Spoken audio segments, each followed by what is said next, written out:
Minister for Advanced Education, Skills and Training. Thank you. Thank you, Honourable Speaker.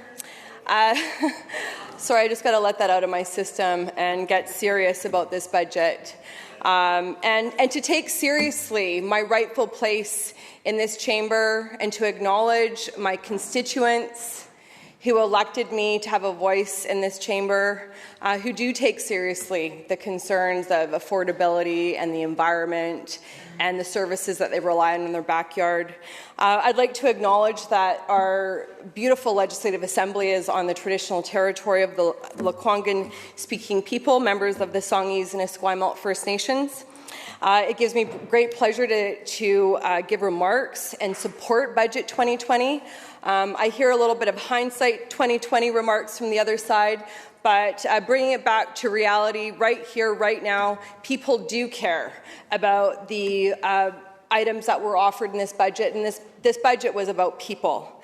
And before I continue to speak about people, I just want to mention some very, very important people in my life that help me get here each and every day. My husband, Cassidy Kannemeyer, my daughters, Maya and Michaela, who inspire me every day. In fact, Maya was born under almost the entire regime of the BC Liberals, and it was her. It was my young daughter, my little Maya Papaya, who inspired me to get into politics, to make life better, because I was getting sick and tired of having to fundraise to make sure that she had a quality education. As a single parent who struggled to try to find childcare, as a student who is going to university, it's a bit rich to hear the members opposite talk with any conviction or passion about affordability. So I want to thank my daughter Maya for inspiring me, Michaela, who is tough as nails and wants to make sure that her mom goes to work safely each and every day to do her job. And to thank my team, my constituency staff, my staff that work in my ministry office, and of course to acknowledge my grandparents and their resilience and their strength to allow me to be standing here today as a strong Niska, Gitsan, Cree, and Ojibwe woman. And I say that because I'm kind of in the fighting stance, Honourable Speaker. You know, when I hear the opposition talk with such disdain, it really, really irks me.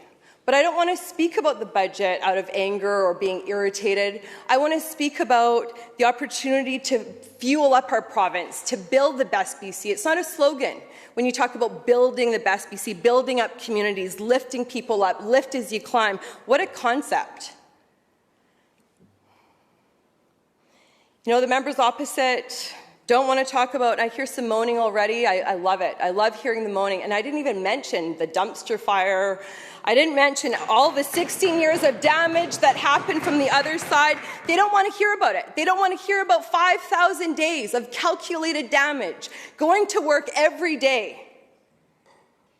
It wasn't about lifting people up. You know, we're cleaning up the ICBC mess so that we can help people all over British Columbia that rely on their cars to get to school and get to work and get, you know, I believe it or not, a BC NDP cabinet minister mentioned work. Yeah, believe it or not, there are members on this side of the House that do care about people that go to work, that have a job, that have childcare, that help build up this beautiful province. So I'm going to pause for a moment because I'm thankful for the opportunity to stand here in this House to talk about a budget that is going to support our economy. I know the members opposite think that the BC NDP have an allergic reaction to speaking about the economy, but as the Minister for Advanced Education, Skills and Training, I can guarantee every member in this chamber that I've gone to work every day for the last, just want to make sure I got it, 945 days. To make sure that we are lifting up students and creating opportunity. Budget 2020 had a really amazing feature in it. We made a generational investment with the new BC Access Grant. It's a needs-based grant. Maybe MLAs heard about the campaign, but for years students were calling on an upfront grant that will help, in this case, 43,000 students across this province access public post-secondary education. It is going to help them afford their tuition and upfront costs and complete their certificate, diploma, and degree educational aspirations. Thank you. I'm very proud. This is a call to action from the students for a very, very long time. But let me take a drink first, because I'm going to tell you how long it was. I'm going to mention it. 16 years, which equals 5,887 days. The members opposite, the BC Liberals, were when they're on this side and had the choice, while they're in government, took a wrecking ball to the public post-secondary institution ecosystem. I'm going to repeat it. They took a wrecking ball to the public post-secondary ecosystem. And I'll tell you what I inherited in July 2017. I inherited a ministry that was on life support. Let me tell you why. The member from Prince George Valemont, who was in here not too long ago talking about the budget, may have held a position or two. And some of the decisions that were made in the early days when the BC Liberals were on this side of the House, 2002, they deregulated tuition fees, allowing a shocking increase of $184,000, 184% increase on tuition between 2001 and 2005. They paved a way for post-secondary education to be so out of reach for students all across BC. Then, without even thinking about the pain they caused students and families with skyrocketing tuition fees, they cut the $80 million BC Students Grant Program back in 2004. So I mentioned that my daughter was born in 2003. The cuts were calculated, and they had a damaging effect on the public post-secondary ecosystem. In 2004, they dismantled the skills training and apprenticeship programs and slashed the ITA staffing from 120, because we want to be clear about our math here, 120 to 12 staff at the Industry Training Authority, which, by the way, is one of my crowns and is responsible for the whole apprenticeship system and making sure people get trained up to be Red Seals in our province. But it goes further. They had a jobs blueprint with no action, no money, and no vision. Sorry, I just got to pause for a moment because the audience is coming in to get a front row seat to heckle. But then they didn't stop there. They continued to cut funding to PSIs by $74 million in between 2012 and 2017. They ignored crucial housing, student housing. They created 130 beds. So I want to pause for a moment, Honourable Speaker, because I often hear what I'm going to call liberal math and the criticisms to the BC NDP and our government about all the things that we haven't done, the gutting, sorry, what was it? I think the member opposite said, the tax and spend NDP. The tax and spend NDP. And I heard a on the other side. And you know what I'm going to say? When they were on this side, when the BC Liberals were on this side, their records were cut and gut. The BC Liberals cut and gut the public post-secondary ecosystem that I inherited, and from day one, I've been doing everything I can to restore confidence for students, to be able to have a door to walk through, to get an education, to better our province. But I'm going to pause there.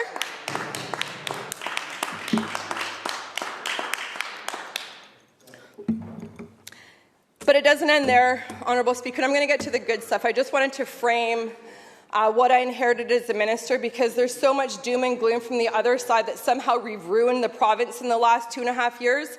As I said, I inherited a ministry on life support. They ignored the booming tech sector. I've heard two members opposite talk about the tech sector and how important they are to our economy. It's true. The tech sector is extremely important. Most of the tech sectors in my riding of Vancouver Mount Pleasant, they've created 125,000 jobs across this province. They're vital. But did the members opposite invest in the tech sector? Did they invest in the tech seats? We did the first lift in a decade, and I just want to grab the document just to be really clear about, what was it? What was it? The first, because the member opposite from Thompson Kamloops South Thompson talks about nothing going to Kamloops. Well, you know what? TRU got the first software engineering program from our NDP government. That was a choice that we made because we wanted to bring tech. We didn't want tech just in the Lower Mainland. We want to make sure that tech is available all across this province. I know I'm hearing thank you from the opposite member who is also from, I think, North Kamloops. But I'm going to add another announcement that we committed to, and that was the civil and environmental engineering degree program at the University of British Columbia, the University of Northern British Columbia, the first engineering program to ever be offered in the North. That was a call to action that the member from Prince George Vailbot knew all about. It was a call to action for almost a decade. There was no commitment. There was no investment. Talk about no vision. The member opposite said there was no vision. They had maybe a vision, but didn't sign the check. We signed the check. We are investing in people because we know that we can't afford to leave a generation behind, Honourable Speaker. And last but not least, the record that maybe one member from the opposite side will stand in here to maybe take credit for, talking about turning their backs on students. And that's slapping cruel tuition fees on adult basic education and English language learning programs. That was a choice. And the reason why I'm mentioning all of these facts, which might be hard to hear, government is about making choices. Being in government is about making tough choices. You can't fund everything. The members opposite would like to paint a picture that the NDP is out just spending their inheritance. We are investing in people. And when the member opposite says we're out there spending, investing in people is the right thing to do, Honourable Speaker. Why would you turn your back on education? It doesn't make any sense to me why the member opposite would promote turning your back on education. So let's talk about the new direction. 945 days I've been the minister. One of the first things I did, I visited all 25 public post-secondary institutions across the province. One of the first actions we did, we reduced interest on student loans. Then, in 2017, we eliminated the unfair tuition fees on adult basic education and English language learning programs. Then, in September 2017, we announced the first ever tuition waiver program for former youth in care. And the reason why I say first is because the members opposite had every chance to open the doors for former youth in care to get a quality education, and they chose not to. And that is a choice that they made, and it's not the choices that we're making on this side, Honourable Speaker.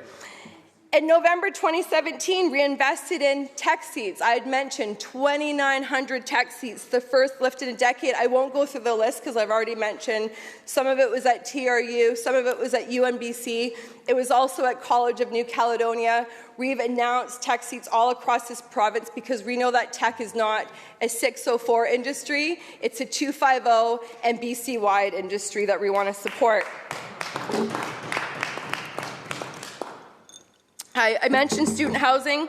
533 new beds are at Thompson Rivers University. It was one of the first announcements that I was ever able to make as a minister. We changed the rules so that we could invest in student housing, so that they're a part of BC's capital plan. We changed the rules.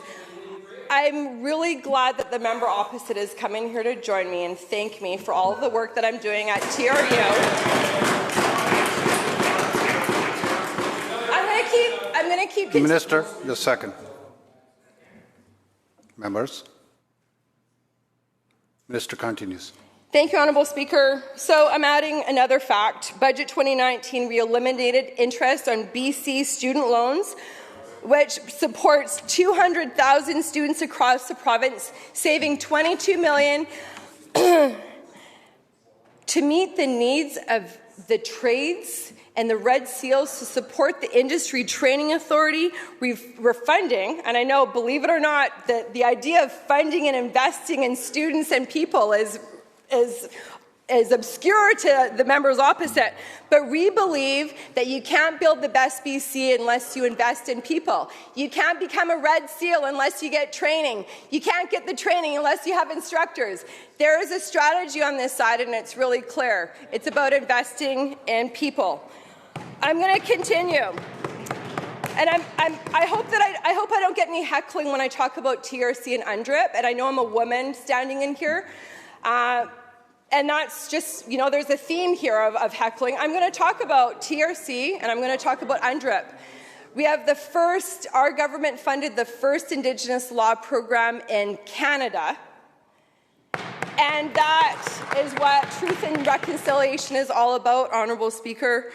We are funding in Indigenous teachers because we believe that it is important to have Indigenous teachers in front of the classroom.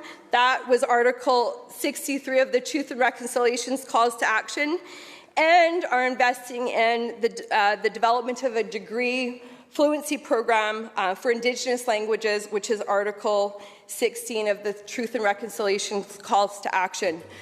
And I want to pause for a moment, Honourable Speaker, to acknowledge that reconciliation, and all members have spoken about it in these chambers, is hard work.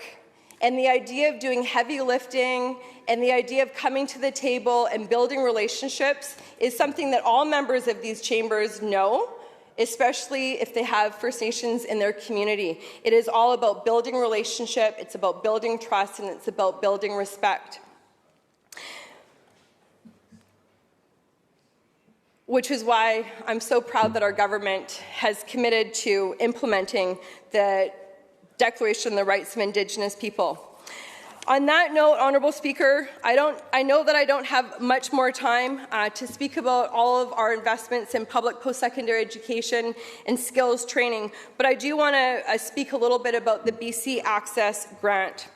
I want to thank my staff. I want to thank the public service. The members opposite often thank the public service and the amazing people that work in the public service. I couldn't agree more. There are people that are dedicated, that go to work each and every day to make people's lives better, and I want to thank my deputy and everyone on my team who over the last 2 years worked tirelessly to design a system that works for students. Students told us that they wanted an upfront needs-based grant that helped them get through the door. We listened, we did the research, we redesigned the system, and we made it better. Our labour market outlook, which a little snapshot of our Good Jobs Today and Good Jobs Tomorrow guide, tells us that nearly 80% of all new jobs over the next decade will require some level of post-secondary education. Our government is investing to make more BC students have access to the supports they need to be the first in line for their dream careers. The previous government didn't invest in student aid. They tinkered with the system 65 times and called it brand new. I want to give an analogy. Think of a car. The previous government painted the car, the same car, just to be clear, 65 times, with no new money, no new oil change. They made it look new, shiny on the outside, but it was hollow. It was the same old car that wasn't maintained. We took the whole thing apart. Public service, my team took the whole thing apart, overhauled it to make it better for students. The BC Access Grant is a vehicle that's to help students access, afford, and complete their studies and join the 21st century economy.